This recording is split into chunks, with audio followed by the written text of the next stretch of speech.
ready to bring your illustrations to life and add that irresistible touch of realism with some seriously convincing fur. Let's start with the basics. Choose the ellipse tool from the toolbar and draw a simple shape like a circle to represent the base of your fur.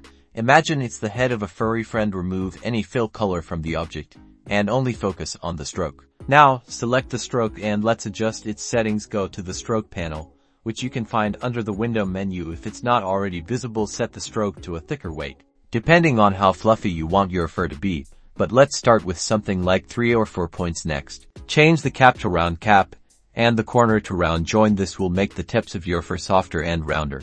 The magic is in the appearance panel, found under the window menu. With your shape still selected, click Add New Stroke in the appearance panel. This is where we build the texture. Adjust the weight of this new stroke. Make it slightly thinner than the first, let's say 2 points. Change the color. Choose a base fur color for the animal, or any color.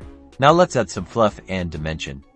In the appearance panel, with that new stroke selected, let's go to Effect Greater Than Path Greater Than Offset Path. In the dialog box, experiment with the offset setting and create a visually nice fur. I recommend 2:4px offset. Adjust the other configurations based on your liking. To really sell the fur effect, let's create even more detail with extra, smaller strokes. In the appearance panel, select that same stroke and click Add New Stroke. Now, change the weight of this new stroke.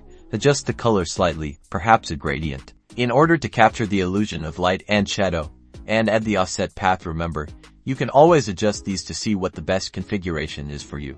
Continue adding and adjusting those strokes, varying colors, weights, position, and offset paths until your fur looks lush and realistic. Don't be afraid to experiment.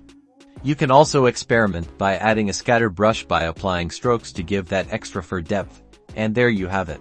Instant fur. Now go forth and create some amazing furry illustrations.